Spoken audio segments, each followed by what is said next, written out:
할렐루야. 네, 또 현장과 또 영상으로 우리 함께 하시는 우리 모든 강연의 성도님들을 예수님의 이름으로 환영하고 축복합니다. 오늘은 생명의 삶 2월 8일자 본문인 요한복음 11장 1절에서 16절의 본문을 가지고 영광의 때를 기대하며 기다리는 믿음이라는 제목으로 하나님의 말씀의 은혜를 나누도록 하겠습니다. 모든 하나님의 사람은요, 하나님께 나아가 자신의 필요를 요청할 수 있습니다. 무엇으로 말입니까? 기도를 통해서 하나님께 우리의 필요를 요청할 수 있게 되죠.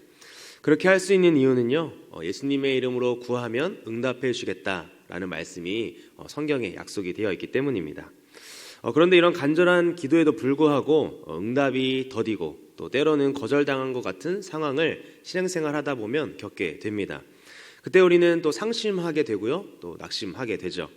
심지어는 하나님이 살아계신가 하는 그런 의문이 들 때도 있습니다. 그런데 오늘 본문인 이 죽은 나사로를 살리는 사건은요, 기도응답이 더딘 상황에서 우리가 어떤 태도를 갖춰야 하는지, 또한 어떤 마음으로 하나님을 바라보아야 하는지를 우리에게 말해주고 있습니다. 그것이 무엇인지 오늘 본문을 통해서 함께 살펴보겠습니다. 마리아와 마르다는요, 나사로가 죽어가는 그 위급한 상황을 예수님께 알렸습니다. 우리 3절 말씀 함께 보겠습니다. 이에 그 누이들이 예수께 사람을 보내어 이르되 주여 보시옵소서 사랑하시는 자가 병들었나이다. 아멘. 마리아와 마르다는 예수님께 누가 병들었다라고 말합니까? 자신의 오라버니인 이 나사로가 병들었다고 말하는데요, 그냥 오라버니라고 말하지 않습니다. 주님께서 사랑하시는 그 나사로가 병들었다라고 말했습니다. 그래서 속히 오셔서 자신의 오라버니인 이 나사로의 병을 고쳐주시기를 간곡하게 요청을 했죠. 하나님이 도우신다라는 뜻을 가진 이 베다니에 사는 이 마리아와 마르다가 또 다른 그 베다니에 계신 예수님께 도움을 요청하고 있는 것입니다. 이 앞장의 10장 40절 이후에 보시면 예수님께서 이 베다니에 계셨다라고 나오거든요. 그러니까 성경에서는 베다니가 두 군데 기록되어 있습니다. 바로 이 나사로가 살았던 베다니, 그리고 예수님께서 현재 머물고 계셨던 베다니인데요, 그 베다니는 세례 요한이 처음으로 사람들에게 세례를 베풀었던 장소였습니다. 그러니까 하나님이 도우신다라는 곳에 계신 두 사람이 서로 요청을 하고 있는 거죠. 그들이 생각하기에 평소에도 예수님께서 나사로를 사랑하셨기 때문에 어떤 일이라도 다 만사를 제쳐두고 바로 오실 거라고 마리아와 마르다는 생각을 했습니다.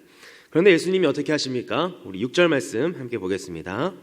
나사로가 병들었다 함을 들으시고 그 계시던 곳에 이틀을 더 유하시고. 아멘. 이 마르다와 마리아의 기대에도 불구하고 또 예수님은 한 걸음에 바로 달려간 것이 아니라 그곳에서 계시던 그 베다니에서 이틀이나 더 머무셨습니다.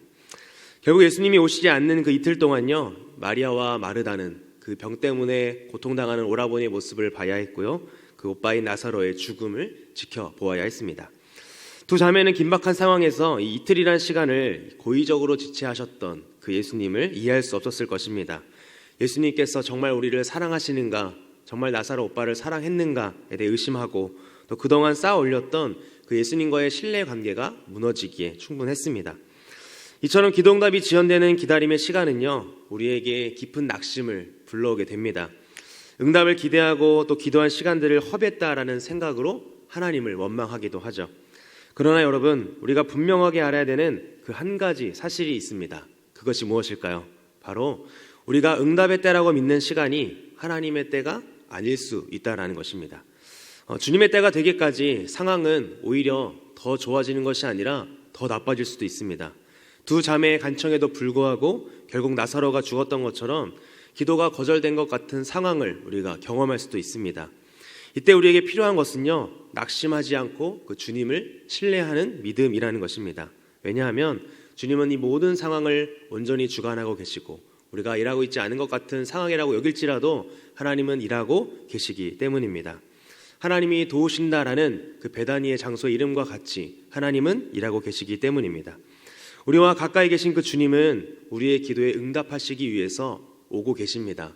더디 오실지라도 반드시 오시는 분이 바로 우리 하나님인 줄 믿습니다.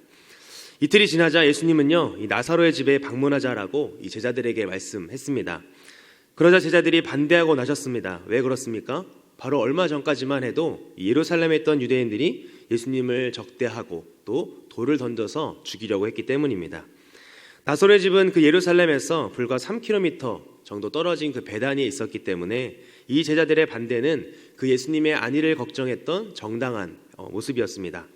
하지만 예수님은요, 이 나사로를 통해서 하나님의 일을 드러내셔야만 했습니다. 나사로의 소식을 들은 예수님은 이렇게 이야기하셨습니다. 우리 4절 말씀 함께 보겠습니다. 예수께서 들으시고 이르시되 이 병은 죽을 병이 아니라 하나님의 영광을 위함이요 하나님의 아들이 이로 말미암아 영광을 받게 하려 함이라 하시더라. 아멘. 뭐라고 하십니까? 이 병은 죽을 병이 아니다. 하나님의 영광을 위함이다 라고 말을 했습니다. 결국 이것을 통해서 하나님이 영광을 받으실 거다라고 말합니다. 오늘 본문에 앞서 나왔던 이 시각장애인으로 태어난 사람을 고치실 때 예수님께서 하셨던 말씀과 비슷한 말씀입니다. 시각장애인이 누구의 죄로 그렇게 태어났는지 묻는 그 제자들에게 예수님이 말하죠. 이 사람이 시각장애인으로 태어난 것은 이 사람의 죄로 인함, 또 부모의 죄도 아니고 이 사람 주변에 있는 사람의 죄도 아니고 하나님의 일을 나타내기 위함이다 라고 예수님이 말했습니다. 나사로를 통해서 하나님과 하나님의 아들이 영광을 받으신다라는 그 뜻은요, 나사로의 부활 후에 사람들이 보인 반응을 보면 우리는 알 수가 있습니다. 무엇입니까? 오늘 본문에는 나와 있지 않지만 이제 뒤에 나중에 우리가 묵상을 할 텐데요, 나사로의 부활을 본 많은 유대인들이 예수님을 믿게 되었습니다. 이처럼 예수님은요, 나사로를 통해서 그 하나님의 일, 사람들을 구원하는 일, 또 부활이 어떤 것인지를 보여주는 일을 드러내셔야 했습니다. 때가 되자 예수님은요, 제자들의 만류와 그 유대인의 위협에도 불구하고 당신의 사역을 위해서 움직이셨죠. 이와 같이 주님은요, 주님의 때가 되면 반드시 움직이시고 또 반드시 우리의 기도에 응답해 주신다는 사실을 우리가 믿어야 할 줄 믿습니다. 이사야 선지자의 말처럼 때가 되면 하나님이 지체 없이 이루어 주실 것입니다. 이사야서 60장 22절 말씀에는 이런 말씀이 기록되어 있습니다. 그 작은 자가 1000명을 이루겠고 그 약한 자가 강국을 이룰 것이라. 때가 되면 나 여호와가 속히 이루리라. 아멘. 하나님의 백성들이 모이면 작은 자들이 한 나라를 이루고 강국이 된다라고 말합니다. 여호와께서 속히 이루신다라는 것이죠. 여러분도 잘 아시지만 어떤 일이 일어났습니까? 이 마리아와 마르다는요, 나사로가 죽지 않기를 바랬으나 예수님은 죽은 나사로를 살리는 더 놀라운 기적을 그들에게 보여주셨습니다. 병을 고치는 능력이 아니라 부활이 어떤 것인지를 보여주셨습니다. 또한 그 나사로의 사건을 통해서 예수님 자신이 앞으로 어떻게 될 것인지를 미리 보여주신 것이죠. 기억하셨으면 좋겠습니다. 하나님은 그분의 시간에 우리가 상상한 것 이상으로 우리의 기도에 응답해 주시는 분입니다. 그러기에 그분을 신뢰하며 그분께 간구하기를 멈추지 않는 저와 여러분 되기를 간절히 소망합니다. 말씀을 맺겠습니다. 기도는 우리가 원하는 때에 응답되지 않습니다. 기도 응답은 주님이 계획하신 그 최선의 때에 기대 이상으로 우리에게 임하십니다.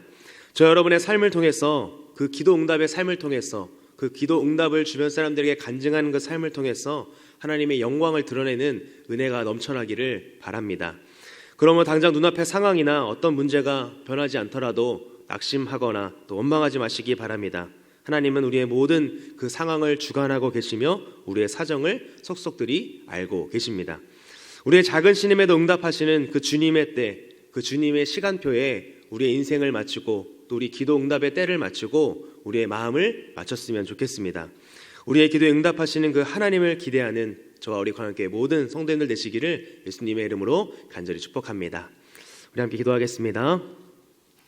하나님 감사합니다. 우리를 말씀과 기도의 자리로 불러주시고 또 하나님께 예배드릴 수 있는 은혜를 허락하여 주시니 감사합니다. 나사로 이야기를 통하여 기도 응답에 관하여 우리에게 말씀하여 주시니 감사합니다. 우리가 원하는 때에 응답되는 것이 아니라 주님의 때에 응답되는 것임을 기억하는 우리의 신앙생활이 되게 하여 주옵소서. 상황이 낙심되어지고 어려울지라도 여전히 하나님은 우리의 모든 상황을 주관하시며 인도하고 계심을 믿으며 주님의 때를 기다리는 우리가 되게 하여 주시고 또 하나님의 영광을 위하여 주님의 때를 기쁨으로 기다리는 기도의 삶이 될 수 있도록 은혜를 더하여 주시옵소서. 이 모든 말씀 살아계신 예수님의 이름으로 기도하옵나이다. 아멘.